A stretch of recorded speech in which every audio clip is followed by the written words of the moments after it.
Você não entendeu Emergência Radioativa. A série foi feita só para te mostrar uma parte da história. Escondeu o que realmente aconteceu com o Césio 137. Em 13 de setembro de 1997, algo foi deixado para trás dentro de uma clínica abandonada. Esquecida e aberta, existia um equipamento de radioterapia. Ninguém vigiava, ninguém sabia do perigo daquele objeto, até que dois homens entraram naquele lugar procurando algo de valor e encontraram. Eles levaram a máquina embora e desmontaram, e assim eles foram vendendo as peças, sem imaginar que ali existia algo invisível, perigoso para todo mundo, que era uma cápsula contendo o Césio 137. Isso mesmo, o mesmo componente que atingiu Chernobyl, um material extremamente radioativo, que começou a se espalhar de pessoa em pessoa, como se fosse um vírus. Em poucos dias, aquele objeto passou por várias mãos. Foi levado para casas, mostrados para famílias diferentes, que acabou criando um rastro silencioso de contaminação. E o que parecia sucata se transformou em um dos piores desastres radioativos do mundo, e o maior já registrado fora de uma usina nuclear. Centenas de pessoas foram afetadas, e muitas delas não sabiam que estavam em perigo, diferente do que você viu em Emergência Radioativa da Netflix.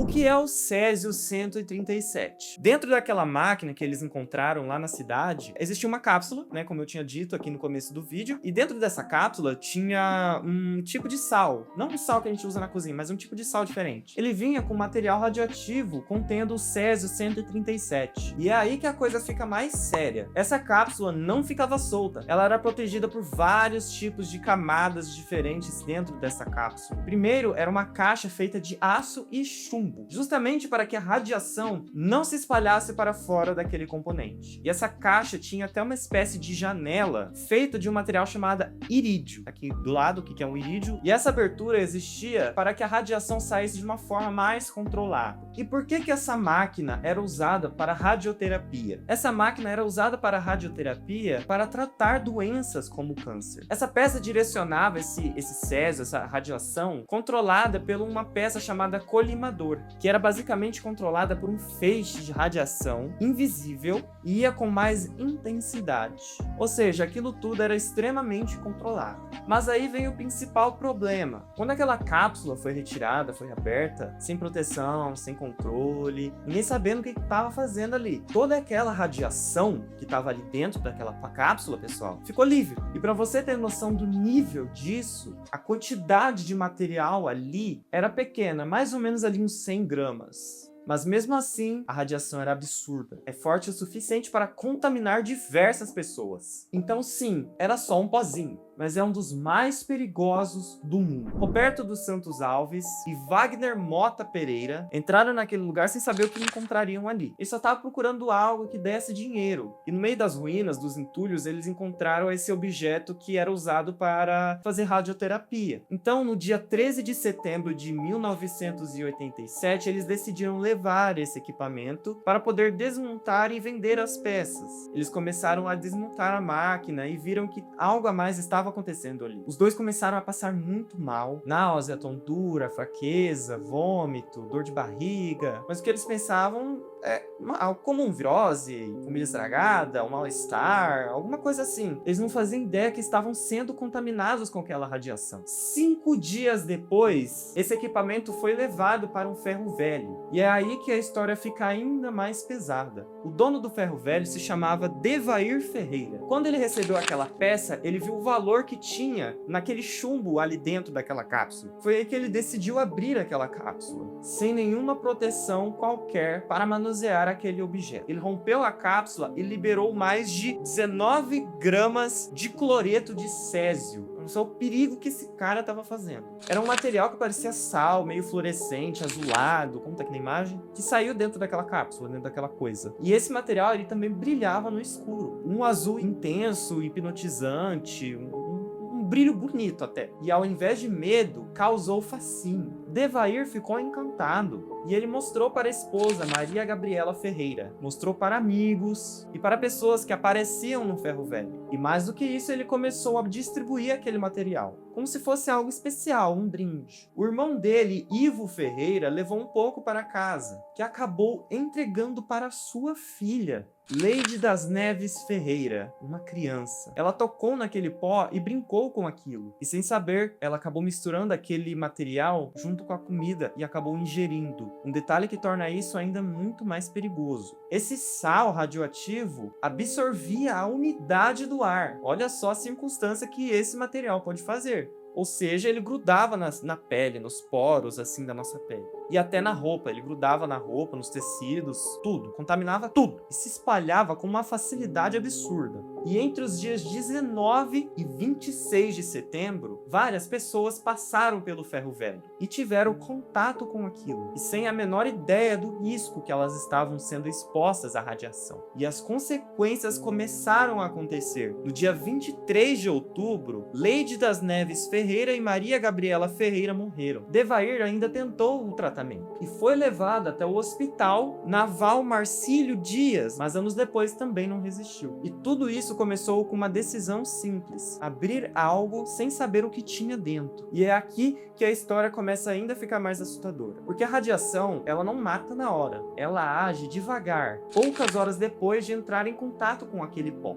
As pessoas começaram a sentir os primeiros sinais: náusea, tontura, vômito, diarreia, coisas que parecem comuns, mas não é. E foi exatamente isso que acabou acontecendo, que ninguém percebeu. As famílias ficaram tão preocupadas que elas correram para farmácias para poder conter toda essa situação. Procuraram ajuda em postos de saúde e hospitais da cidade. Mas os próprios médicos estavam perdidos, sem saber o que estava acontecendo de fato. E eles olharam aqueles sintomas achando que era algum tipo de doença passiva, contaminatória, desconhecida. Então trataram como se fosse uma infecção qualquer, como se fosse um Covid-19, por exemplo, ou uma virose. Mas a verdadeira causa desse problema ainda continuava se espalhando pela cidade. Só que teve uma pessoa que acabou desconfiando disso e falou: vamos investigar melhor, né? Maria Gabriela Ferreira, grava esse nome. Ela percebeu alguma coisa em comum. Todas aquelas pessoas que estavam passando mal tinham contato com aquele pó azul. E foi aí que ela tomou uma atitude de investigar o que seria isso. Ela pegou aquela cápsula e levou até a vigilância sanitária da cidade. Mas olha o nível da situação. Mesmo lá, o objeto ficou abandonado ali por 2 dias em cima de uma cadeira,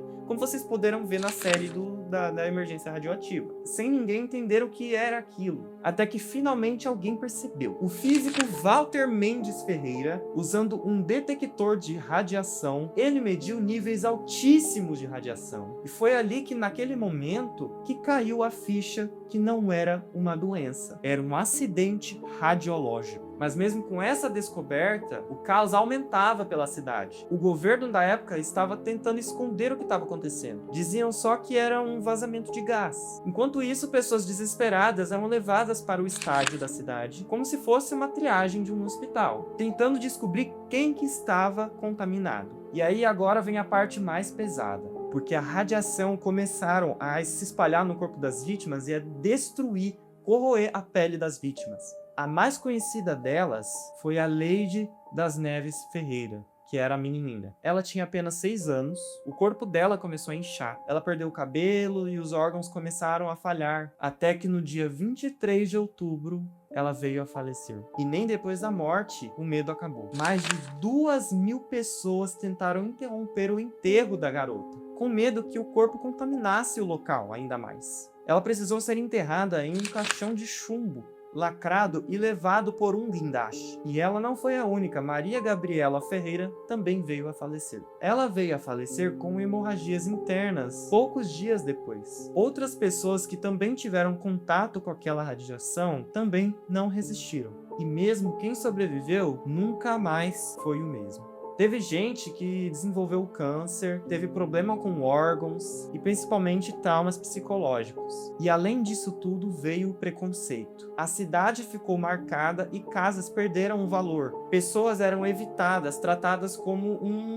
um animal, um bicho, um vírus, como se fossem perigosas, como se a radiação fosse algo contagioso. E talvez seja essa a parte mais cruel dessa história. Porque o acidente não acabou depois que o césio foi controlado. Ele continuou na vida das pessoas por anos. E até hoje existem marcas daquele dia. E se você acha que essa história acabou em 1987, você está errado. Porque mesmo depois de mais de 30 anos, as consequências radiológicas que aconteceram em Goiânia ainda existem. Muitas pessoas que foram contaminadas naquela época continuam vivas. Sabe o que é mais revoltante depois de tudo isso? É que algumas dessas vítimas ainda lutam até hoje para conseguir tratamento. Medicamentos que, por lei, deveriam ser fornecidos pelo governo. E simplesmente não chega para todos. E mesmo assim, muitas daquelas pessoas ainda continuam vivendo ali, na mesma região em que tudo aconteceu. E deixa uma coisa clara, que eles não oferecem risco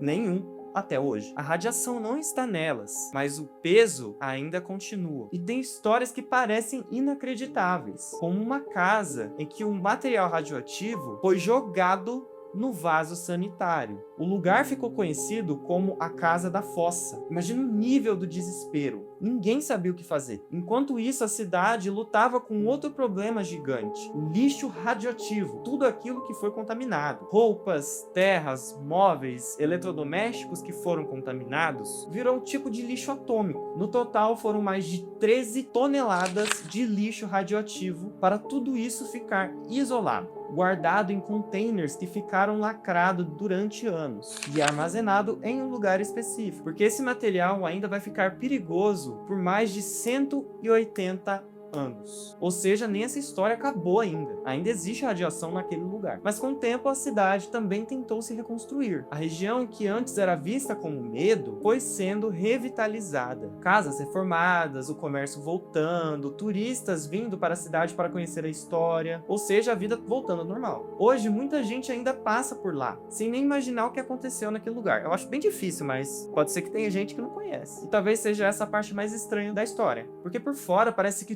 tudo voltou ao normal. Mas para quem viveu aquilo, ainda a história permanece no corpo de muitas pessoas.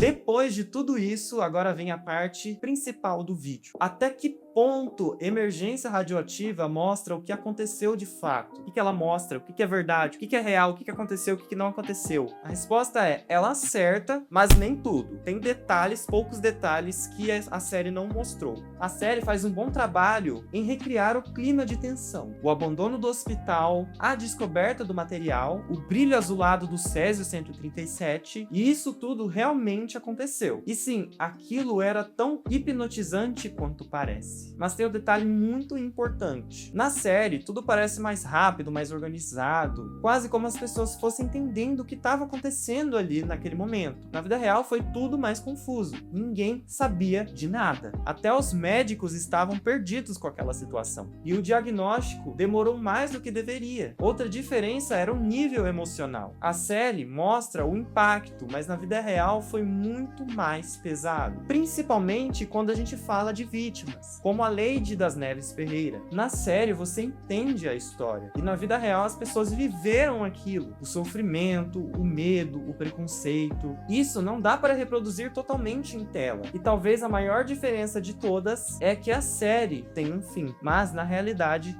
não. As consequências continuam até hoje. As pessoas ainda lidam com os problemas de saúde e os traumas psicológicos, com lembranças que não vão embora. Então não, a série não mentiu, mas também não contou tudo, e tem partes que é tão difícil de contar em tela. Se fossem mostradas realmente o que aconteceu naquele dia, seria ainda mais pesado e mais perturbadora de qualquer cena de ficção. Na série, muitos nomes foram alterados. Pessoas reais como Lady das Neves Ferreira, Lourdes e Devair Ferreira não aparecem com seus nomes verdadeiros. E isso gerou críticas, porque acaba afastando o peso real da história. Outro ponto é o cenário. A história aconteceu em Goiânia, mas a série foi gravada em cidade grande de São Paulo, o que fez muita gente sentir falta daquele lugar. E tem um detalhe que a série enfatiza, que é a magia daquele pó do Césio-137 ali nas mãos dos personagens. Na vida real, aquele brilho não causou apenas curiosidade, causou fascínio. As pessoas achavam bonito, diferente, quase mágico, e por isso eles espalharam aquilo.